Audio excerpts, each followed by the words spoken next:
A sign, a sign. I feel like I'm losing my mind. Is everybody in the world blind? Please, Lord, give me a sign, a sign. I wanna be the greatest. Everybody on the fake shit. I look around and feel like everybody is the fakest. I'll make this every day and I'm impatient. Hoping one day I blow up from the basement. Statement, the top is so vacant. I don't hear shit that I think is amazing. Waiting for my day when I'm playing. Sold out shows for 1,000 faces. Hey, give me that crown. Get in my way and to be put down. It ain't your place, all this my town. If I want that shit, then I'll get it right now. I'm losing it, the noose it fits. Some losing shit, a stupid myth. You choose to live or choose to dip. You choose to fight or lose your grip and lose a gift. Oh, I feel like I'm losing my mind. Is everybody in the world blind? Please, Lord, give me a sign, a sign. I feel like I'm losing my mind. Is everybody in the world blind?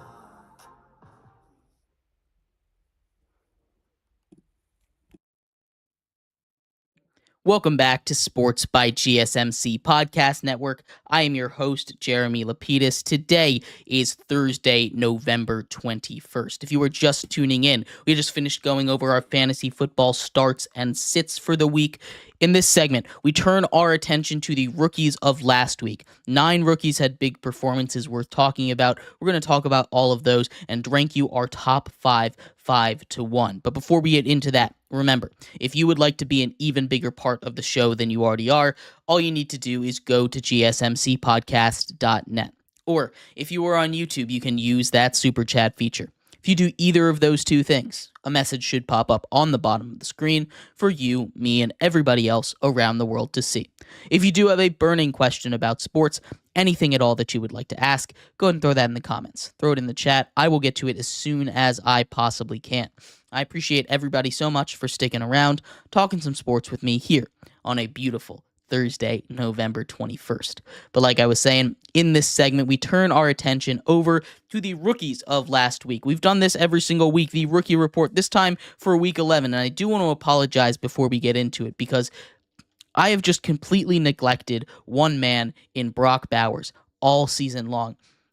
That's completely wrong of me. I apologize. That is being corrected this week. But before we get into what he did, we're going to do our honorable mentions before we get into our top 5. Xavier Worthy, once again, living in the honorable mentions. He's a guy that's 4 catches, 61 yards, and a touchdown on 5 targets. Could have had about 90 yards on 5 catches if he had kept his feet in bounds. He's had a little bit of an issue with keeping that second foot in bounds on catches that he has plenty of space to drag the toe, make a move. It's happened twice now. It's something that he needs to fix. He's still having a really good season even without those 2 examples. Brian Thomas with Mac Jones at quarterback goes 5 for 82. Not bad. Not much to expect with a Mac Jones-led team. Still sucks that he's going through that because he's had a tremendous season. Rome Odunze, 6 for 65 on yet again 10 targets. That's the second straight game. He's starting to get a big uptick in usage. He's a guy that I've really liked going forward. And honorable mention also goes to Jaden Daniels. Worst game of the season for him. He's clearly dealing with an injury. Only 191 yards, a touchdown, and an interception on 68% completion percentage. He can do better. We all know he can do better. But now let's get to our top 5. At number 5, we have Ladd McConkey. Ladd McConkey is a guy that's really been coming on. He's been that wide receiver 1 for Justin Herbert and the Chargers, and as they transition that role more and more into a passing heavy attack, get a little bit away from 3 yards in a cloud of dust kind of football, he's stepping up. He's been open for Justin Herbert when they need him to. 9 targets for him, 6 catches, 123 yards. He had a huge day on Sunday Night Football against a Bengals secondary that you can easily charge up. At number 4, Caleb Williams makes his reemergence on the list. The box score doesn't look too great for him, but when you take a look at what he did especially in the context of the game, he put them in a position to win. Put them up to that game-winning field goal, a 35-yarder that eventually was blocked, didn't get them the win. That's just kind of how the Chiefs, the the Chicago Bears have been going right now. You can't really stop a curse, a bad luck kind of spell when it's on you, despite how good he played. It was one of his best games of his career. 231 yards through the air on 74% completion. Also added 70 on the ground. A really good day for him. He looks more comfortable and confident in that offense, and I think getting rid of Shane Waldron really did help that. He's my number 4 rookie of the week. Number 3 is where we start to really get to the elite rookies of the week, the guys that really showed out. Drake May at number 3. He's leading a New England team who's led with their receivers by Kayshon Boutte. That's not good, right? He's doing the best he can. 74% completion percentage. The second best completion percentage by a rookie this week. Adds almost 300 yards through the air, 2 touchdowns, the game-ending interception, but he's doing all he can to basically drag a lifeless corpse of a team all the way up to relevance, and he's doing a darn good job of it. Shout out to Drake May over there. He's the number 3 rookie of the week. Number 2 is a guy that I've declined to put on here for a while, and that's due to my negligence. I apologize for that. But Brock Bowers, how about Brock Bowers? He's leading all tight ends this year in catches, in yards. He has a chance to break the rookie record that Puka Nacua set last year in those kinds of things. 13 for 126 and a touchdown on 16 targets. He also got a rush attempt in there, lost 3 yards. But what he's been able to do, kind of acting as that wide receiver 1 that Gardner Minshew loves to go to. He likes to attach himself to one guy, give him about 15 to 20 targets a game. And that happens to be the rookie Brock Bowers, who's brought up into the league and been everything he's been advertised as and more. Brock Bowers is the second best rookie of the week, and he's probably should have been on here a couple other times, if I'm being completely honest with you. And at number 1, I don't think this was a doubt in anybody's mind. Bo Nix was the best rookie last week, 28 for 33, 84% completion percentage, the best of a rookie all week. Close to all season if it wasn't for Jaden Daniels having those crazy accuracy numbers early on in the season. 300 yards, his first 300-yard passing game of his career, and 4 touchdowns. No interceptions. This is just an elite performance. His numbers out there were elite. He passed the eye test over there. He was hitting all these throws with anticipation, finding the right windows. It was a near flawless game for the rookie over there, and it showed me a lot. He's really developed from where he was in the preseason, in the beginning of the year. He's gotten better every single week, which is what you look for. Bo Nix was the best rookie this week, and it was not very close. And all this has led to a little bit of discussion about Offensive Rookie of the Year. Is Bo Nix in that conversation? And you can get carried away in the moment. I know that as a member of the media, as just people that talk about sports, this in the now, this in the moment is something that's very, very powerful. It's something that when you look at, you have to kind of take a step back when you're doing these critical thinkings and remove yourself from the momentum that is now and get rid of that recency bias, right? It's a real thing. Bo Nix had an incredible game. He is nowhere close to Offensive Rookie of the Year. If you want to throw his name in conversation, I don't want to get mad at you about that. But he's had one really good game. He's had 4 or 5 kind of middling games, and he had 4 atrocious games at the beginning of the year. Jaden Daniels, head and shoulders, is above everybody right now. You can say he's number 2. I would venture to say that he's number 3. I think Brock Bowers is up there. I think you can throw even Caleb Williams in there still, although I do think he's kind of falling behind in a lot of these metrics. But Jaden Daniels, it's his award to lose. He's had a couple of bad games that he's strung together in a row. He's dealing with that injury. I think he'll fix it, get it turned around in time. But for now, I do think that Jaden Daniels still very much is that number 1 rookie this week. Or of the year, not this week. Bo Nix gets that one. But let me know what you think. I'd love to hear your thoughts on this. We're going to take a quick break. When we come back, we turn our attention to Thursday Night Football. Yet again, another AFC North divisional matchup, this time between the Browns and the Steelers. We'll take a look at that game, pick a winner, give you a correct score, and much more. We'll be right back. GSMC Podcast.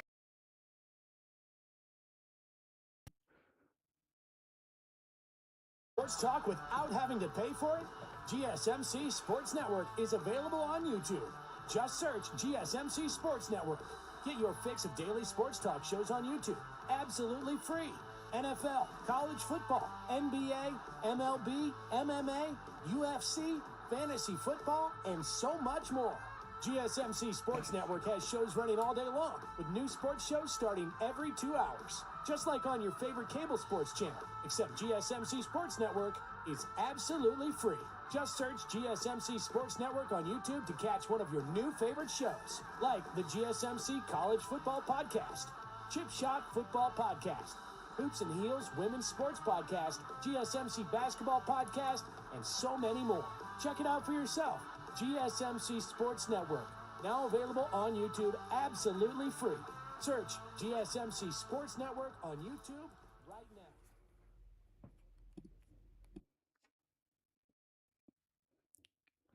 Welcome back to Sports by GSMC Podcast Network. I am your host, Jeremy Lapidus. Today is Thursday, November 21st. If you are just tuning in, we just went over the rookie report here for you. We went over the top 5 rookies of the week.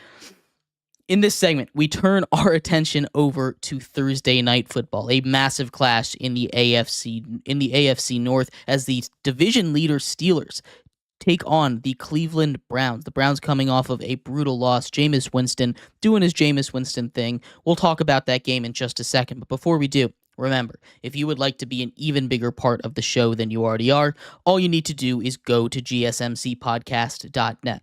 Or if you are on YouTube, you can use that super chat feature.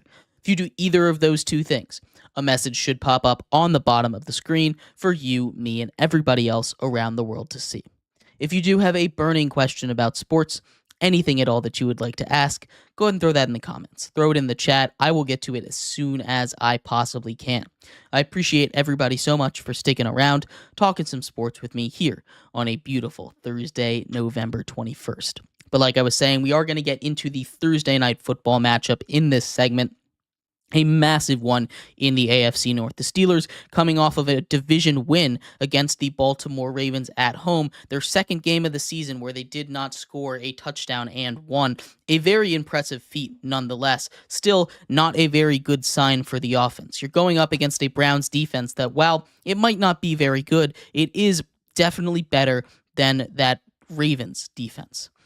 This is still a defense that gave up 35 points to the Saints, let Taysom Hill run wild on them. So it's not something that I'm looking at and I'm saying, oh, this is a super scary defense.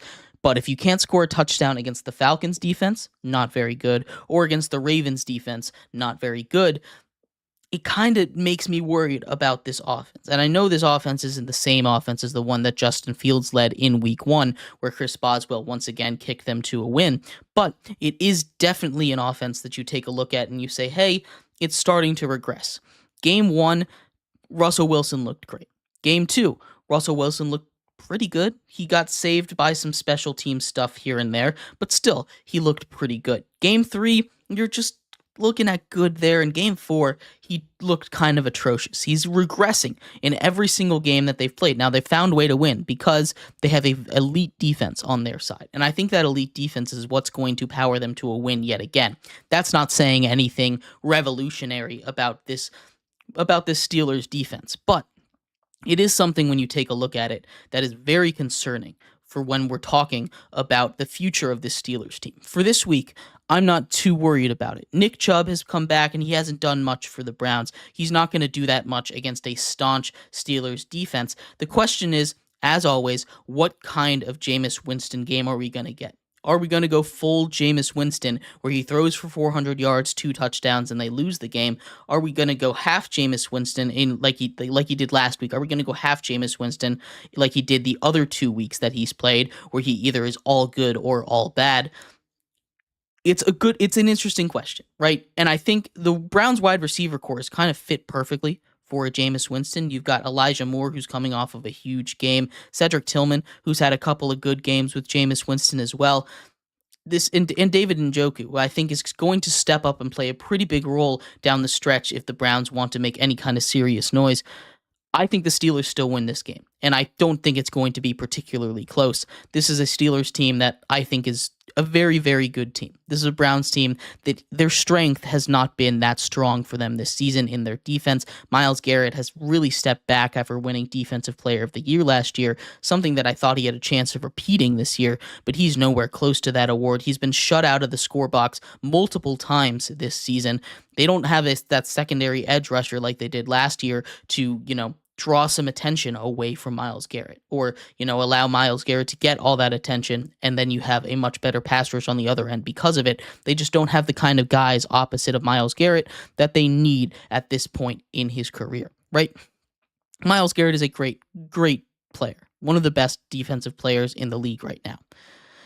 Still, though, he needs some help. You can't do it all alone. When it comes to predicting this game and its final score, I think it all comes down to Jameis Winston, right? I think in this one, the Steelers' defense is going to provide enough. It is going to provide just enough for the Steelers to eke out this one. The Steelers are favored by 3.5 in this one. That's a little bit. I don't think that's a bad line, honestly. I'm taking the Steelers to win this game 27-18.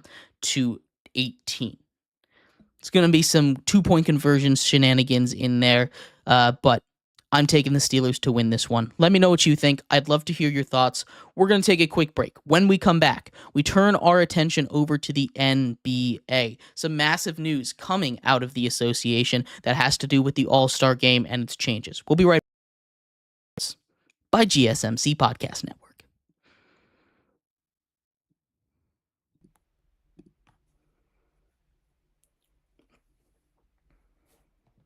For the best and latest podcasts available anywhere, go to the podcast app on your cell phone and type in GSMC to access free content-rich podcasts on health and wellness, book reviews, sports, entertainment, relationships, social media, movies, technology, finance, and even weird news. Subscribe and download the GSMC Podcast Network's family of shows, available everywhere podcasts are found.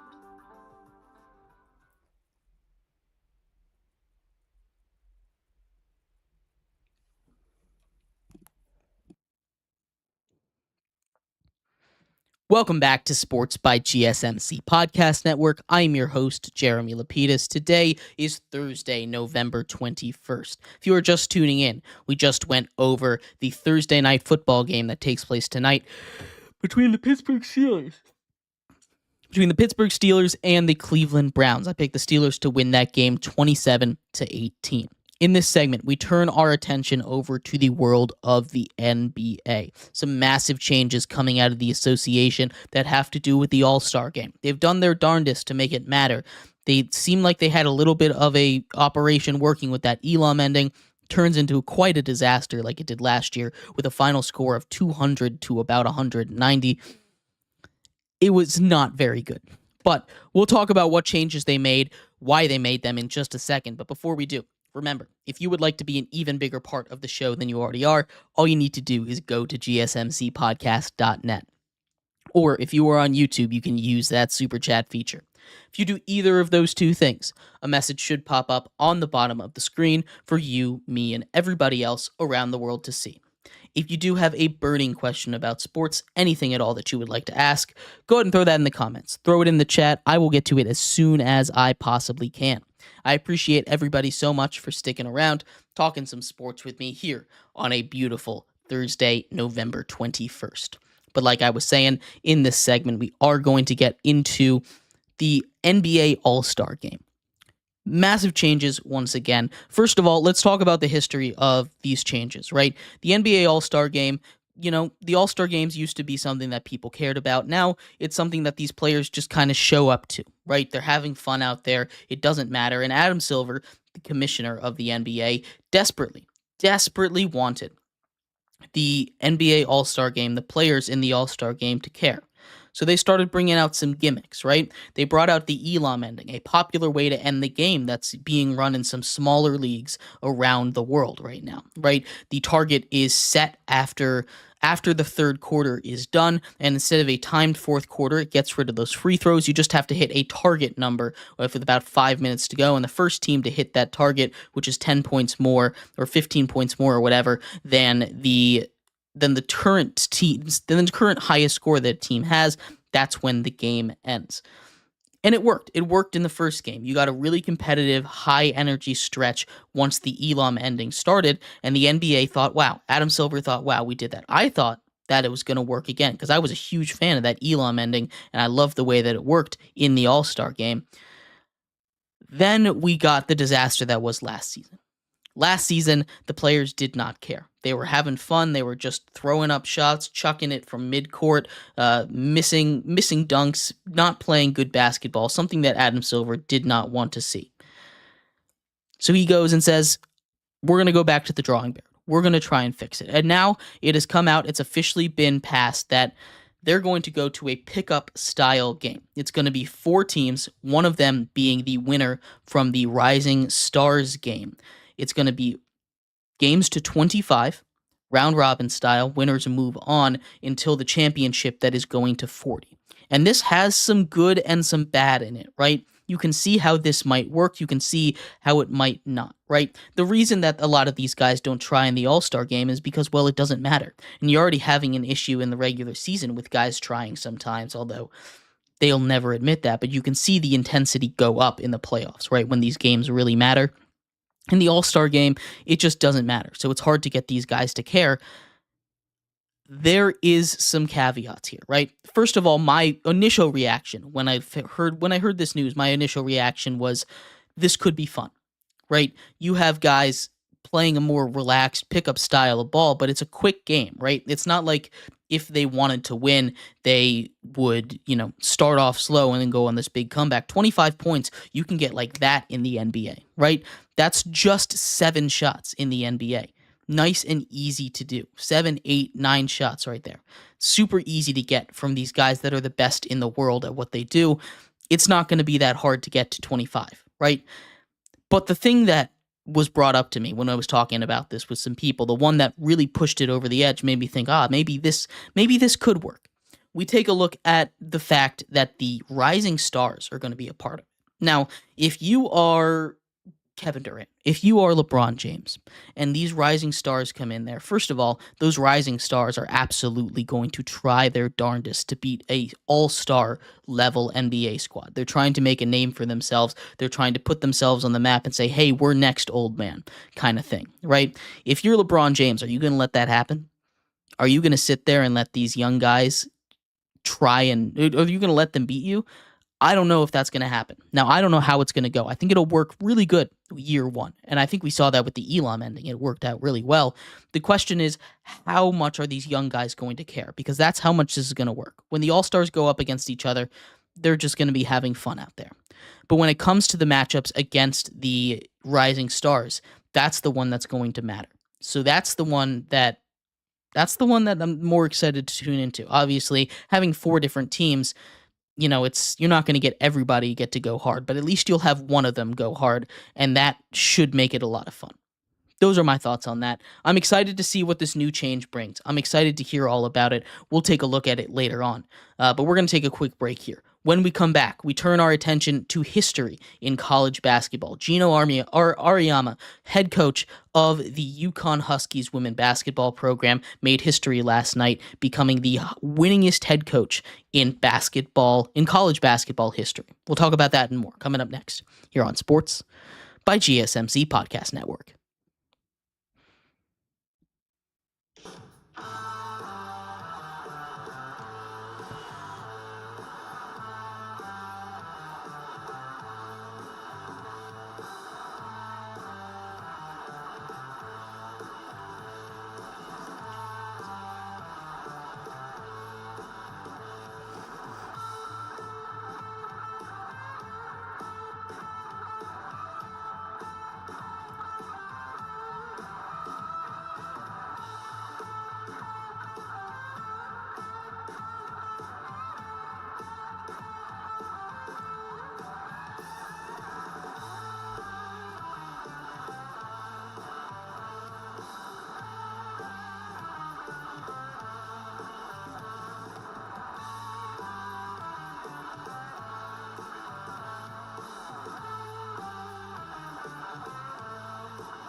Welcome back to Sports by GSMC Podcast Network. I am your host, Jeremy Lapidus. Today is Thursday, November 21st. If you are just tuning in, we just went over the changes to the NBA All-Star Game. They're going to a tournament-style, pickup-style kind of format. Hope it'll work. I'm always down for an All-Star Game where these players care because they're the best in the world, and generally they don't. I don't really know if there's a way to actually fix it, but I love that the NBA is trying. In this segment, we turn our attention to history in women's college basketball. Not just women's college basketball, but college basketball in general. History made as Geno Auriemma becomes the winningest head coach in college basketball history. We'll talk about his legacy in just a second, but before we do, remember, if you would like to be an even bigger part of the show than you already are, all you need to do is go to gsmcpodcast.net. Or if you are on YouTube, you can use that super chat feature. If you do either of those two things, a message should pop up on the bottom of the screen for you, me, and everybody else around the world to see. If you do have a burning question about sports, anything at all that you would like to ask, go ahead and throw that in the comments. Throw it in the chat. I will get to it as soon as I possibly can. I appreciate everybody so much for sticking around, talking some sports with me here on a beautiful Thursday, November 21st. But like I was saying, in this segment, we turn our attention over to history. The second night in a row, there has been massive history made. Geno Auriemma, one of the most legendary coaches in any sports history, has passed the great Tara Vanderveer, right? Congratulations. 1,217 wins for Geno.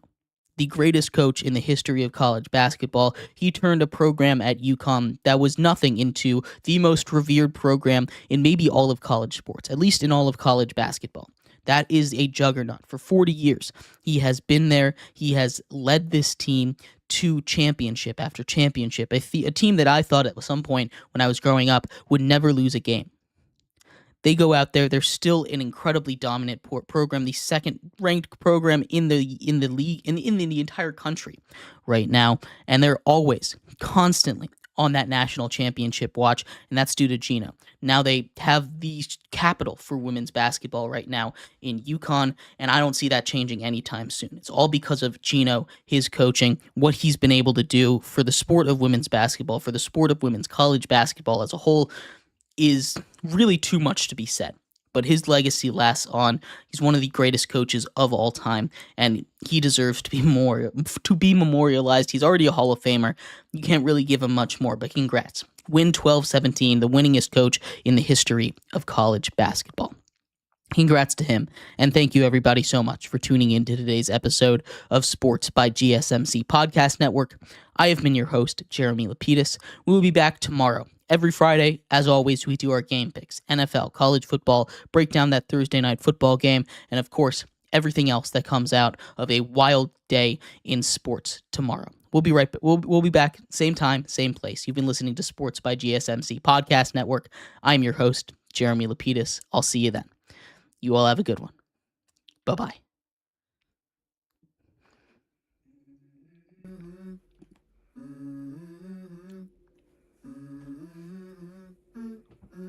Let's go. I wake up to a little bit of drool on my pillow, feel like it's gonna be a bad day. Yeah, I'm tired.